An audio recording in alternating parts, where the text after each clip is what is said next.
need valuations that may have to be going up for that. I mean, we need to expand the base. We need to always look at expanding the base. I mean, that's my view on it. Then why did you put in a park, which generates nothing? Because we had to do something with it, because we had to tear down the buildings. We had to get rid of the buildings. The buildings had to be, I understand that. Why didn't you put up a sign saying we are offering this and this and this? If you spent a whole bunch of money on that park, why didn't you offer that as an incentive to build it? Instead of building the park? None of the money that was spent on the park is actually gonna be lost, that's all grass.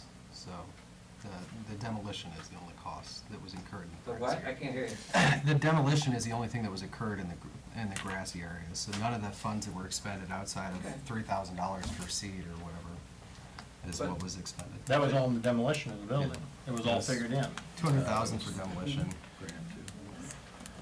Lori? Does anybody else have any interest in building there? Have you heard anyone else, or does the public know that it's available to be built on? The process and what's being considered here is actually the city council would choose to set a public hearing, Okay. and at that public hearing, they would then dispense with the property as they see fit. This is more of a preliminary because there's another question on top of dispensing with the property. Before Kevin goes any further, is the council willing to consider the apartments? Because otherwise, there's no point in having the public hearing and going through all that work when the idea is dead anyway. So this is more of a preliminary before an even public hearing has occurred. Well, I think we're willing to go ahead with the back two apartments for sure, which is all we're deciding tonight, so. We got to decide on the building. No, we have to decide on the building, because two won't cash flow. But he's making the other two available if there's a business that wants to move in there. Kevin, this would have been so much better if you just let the property sit for 10 years. Right. Why have to jump right in and do it right as soon as it becomes available? If you'd have just tore the building down a year sooner, we could have put Humboldt Realty there and lived in the back and in the front, so, you know, it's always. Well, I told Aaron this morning, I'm not gonna fight for it. We need the apartments, and I would love to have it there, and I'll put $350,000 of my own money into it. If you guys don't want it, fine. If you want it, I'll do it. But I'm not gonna fight, and I'm not gonna be picked on about it. That's just that simple. I'll go do something else. So, that's up to you guys. Well, I think we should move forward and hold a public hearing on it. I agree. What are we talking in time? Next meeting would set the public hearing. So you guys would make your recommendation, and we just wait for any? No, the process would be, the city council actually has to set the public hearing. So then, at the next meeting, which would be December 2nd, the city council would say, would publish notice of a public hearing upcoming on this matter to dispense with this property. We'd get a legal description from the engineers on what the property actually is. And then the actual public hearing would be on the 16th if the But council that set would it. either pass or fail through you guys tonight. What's that? No. What's that property worth? That's what the public hearing would be about, is what it's worth, what costs the council sees. And we know the building, $2 down, brought $1. And you got how much invested in it now, fixing the park up, and to tear it back apart? We're not gonna lose any of that money. Nothing's getting moved. Sidewalks stay, fountain stays, everything stays. All that stays. The cost was tearing down the building. Right, I realize that. Which we didn't Still, that want. land is still worth something Yeah. that's between the two sidewalks. For something. The assessed value, I think, on Brett's land is $9,000. So, $9,000, bro. That much. That's what it was assessed at, was it? Mhm. That was what the land before improvements is assessed at. You know, so I guess at that point, you know, if there's other interest or whatever and stuff, then, or, you know. I think we're saying tonight is the council's willing to move forward. Am I wrong? Council's willing to move forward at this point? Yes. Yes. With a public hearing, yeah. Yep. Okay. So I guess we're taking the first step toward the project, I guess, Okay. anyway, so. Thank you. Is that all you need from me? I believe that takes care of it. We'll start the process, I guess. Okay. Thank you. You bet.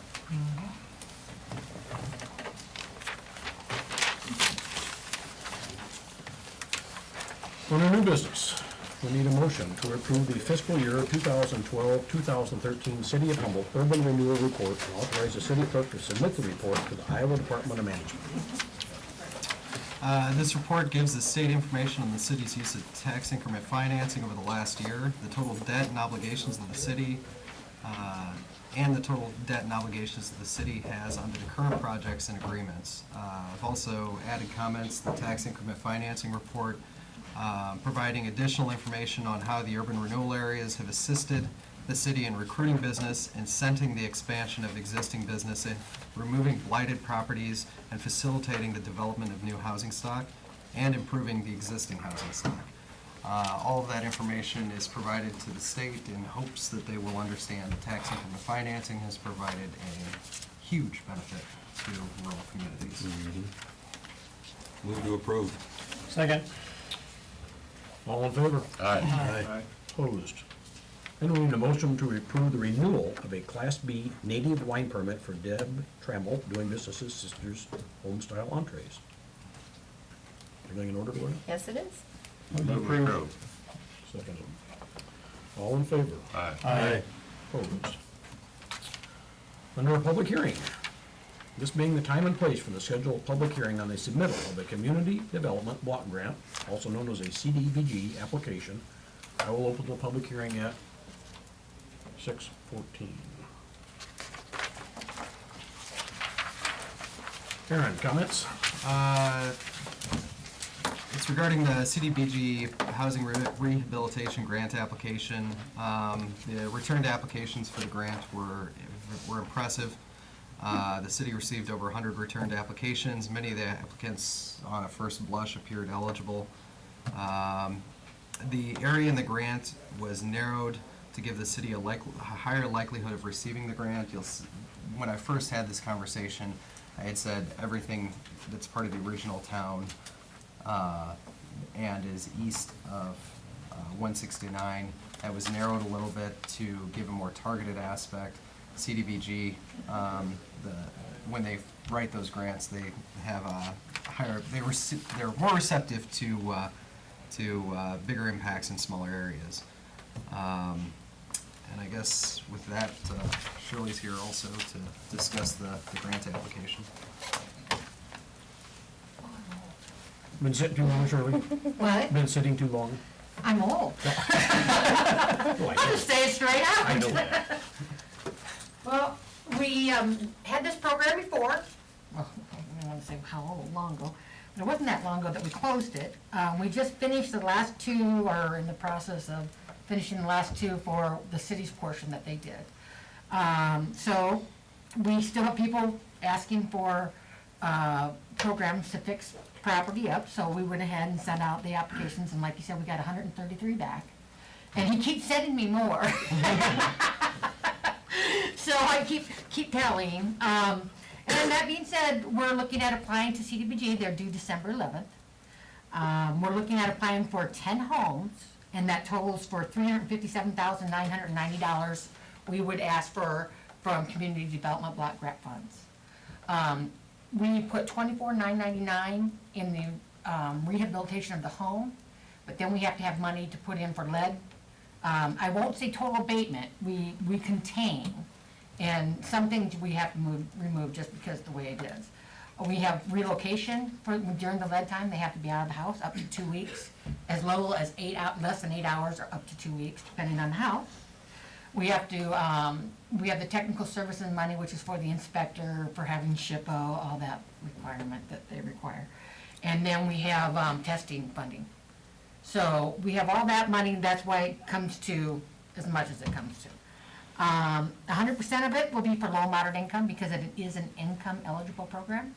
So the lowest income go first based on the applications we receive. So if you get the funds, what will happen in the targeted area that you choose, we will send out full applications to those who sent applications in, qualified or not based on their income, because sometimes we're just asking them for an estimate. And sometimes I know people look at this, but they are including more than they need to include. So we send out the full applications, they return them back we make sure they're in the targeted area that we chose. We go through, verify everything they tell us, And then we make a list based on lowest income, and then there'll be a housing committee that we say, bless it, or here's the list, ask all your questions, and then we need a blessing on it. And then if we got 133 that qualify, we could be doing more than we're doing, but, then we just go down the list until we're done. Because no, it seems like a lot with 133, but we'll keep in mind that the applicant has to be current on their mortgage, current on their utilities, current on their insurance, and sometimes that's where you catch people that aren't. So, but that's what we're looking at. We're not gonna permanently move anybody out, just temporarily. I did provide extra sheets if you guys want copies of what I just told you. And anybody, my name and address and phone number's on there, you can call me and I can answer questions. I'm used to it. Put that in the paper, we can have that for cell phones. Yeah, put on that bathroom wall, my name and contact information, please. But the other thing I know I included was, part of the grant application we have to do, there's a few forms we have to fill out. One of them is the HUD form that just says, discloses how much money we're asking for. One is the assurances form, which just tells them that if we get the grant, we'll follow all the federal assurances, federal requirements. And one is the minority impact statement that says how we will affect minorities, which basically we're not affecting them any differently than anybody else. So that's what it says. But we also have to review the housing needs, the Humboldt Community Development Housing Needs Assessment we did, which is basically one, not your full housing assessment we did. This is a one-page needs assessment that they asked us to do. And the one I provided you is actually the one we did in 2005, so it's not old. But I look at it, and a lot of things kind of qualify still for everybody. So I provided to you, we do have to update that at a council meeting. So I don't know if you want to do that now, after we close the public hearing. It doesn't matter. Does that need to be on the agenda? It's not asking for approval, we're just asking to look it over and provide any changes to it. She's gonna ask questions. Yeah, that's not what to do. Right. So you can do it next time too, because they're not due till the 11th, it's up to you. Well, So. we should probably get it done. Okay, well, I provided in your packets, the second page, is the housing needs, what they're looking for here as a CDBG application, they're looking for you to tell them what community development and housing needs do you need for low and moderate income, that's the first section. What community development and housing do you need for everything, and then any activities that could be done to help alleviate these needs. This is what we did in 2005. And it says right on the top, City of Humboldt Community Development and Housing Needs Assessment. If you want to just take a little bit to look it over, read what we had in there, unless you want me to read them to you. But read what we have in there, see if anything should be added or taken away, especially from the first section that says community development and housing needs of low and moderate income. We have 1, 2, 3, 4, 5, 6, 7, 8, 9 bullet points there that we did. The first being promote upward mobility through the housing stock by encouraging developers to consider alternative housing for seniors, which frees up housing for, frees up lower cost existing single-family units for middle and lower income families. That's the first bullet. Second bullet is create additional housing units, especially those in the upper middle income price range, and this fits with the housing needs study we did, both of those items. Encourage the local school system to continue the building trades program, which is one of, in which 1 to 2 houses are constructed each school year. I don't know if they still do that. I thought that she told me they did.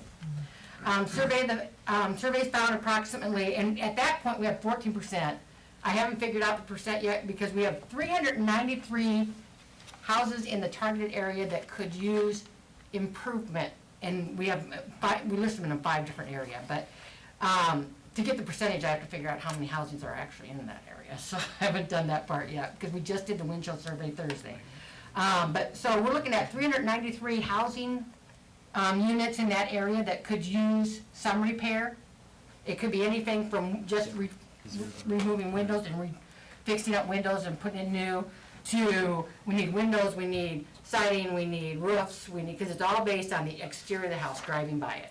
I'm not saying it couldn't need more on the inside, but we can't go on the inside to every house and say what they need. So, and so the city should encourage implementing various incentive programs to encourage repair of the units. A targeted CDBG housing rehab program may be considered. That's what we're looking at now. Additional rental units are desired to expand and diversify the labor force. You just talked about Yep. needing, more rental. Demolishing substandard housing and build new housing on infill lots. Develop an economic development strategy based on redevelopment of Lake Nokomis as a featured attraction for the community. Improve water pressure to the Northwest Industrial Park and improve job opportunities within the community. Those are the ones we have for needs for the low and moderate, and I don't know if any of those need to be removed or if we need to add to anything. What do you guys think? What's that? Well, I guess we Yeah, can we- still do yeah. that one, but just the third from the last one. We can take that one out? The Lake Nokomis is not going forward at this point Okay. anyway, so. I'm good at writing off things. So I'm gonna have to write notes in, but sometimes my writing is not the best. And the second one, that's already been taken care of, but improving the water pressure. We'll take that off now. Okay? I guess it doesn't approve. Yeah. I was thinking that under 169. Right. But that's not improving the pressure, it's reliability. Other than that, it's ever good there, so. And Okay. actually doing demolishing substandard housing with the removal of the Demolition trailer of park. Yeah. Yeah, and the trailer. Just demolish that house down there by, whatever it was, Yeah. just tore that down. Okay. So do we wanna leave it in even? Yeah, no, Okay. yeah, those stay, yep, just those two we take out. Then I'll move to section 2, which says increase playground equipment at area parks, We're doing that right now. shelter house at Taft Park. Did that. That's an old one. We did isn't it? that, yeah. Okay. I told you Yeah, 2005. okay, Come on, you wanna- we can take that out. I'll go with it, 8 years. Improve ball diamonds at Jim Hines Youth Sport Complex, Did that, Did that. okay? Improve area trails. did that. Being done, I'd say keep it in. Do we wanna leave it in, because you always can improve trails, I hate to say that, but never stops. Support efforts to increase entrepreneur activities. We always do that. Improve the downtown as a viable business district. Maybe do it viable slash business slash retail district, you want it? We were continuing on that. And I don't know if you wanna add in there, if you have more improvements to the parks you wanna put in, you have more improvements anywhere else, we can insert those, but if not, I'd say we're good. okay? I won't read, do you want me to read all these planned activities, they're in the front and the back? That's Don't all. forget the back page. And behind it, I two-sided it. Bottom of the page, take that one off. Okay, the construction of the new water tower. Yep, that's gone, so take that off. Did you paint it pretty? The next one up, take that one off. Okay.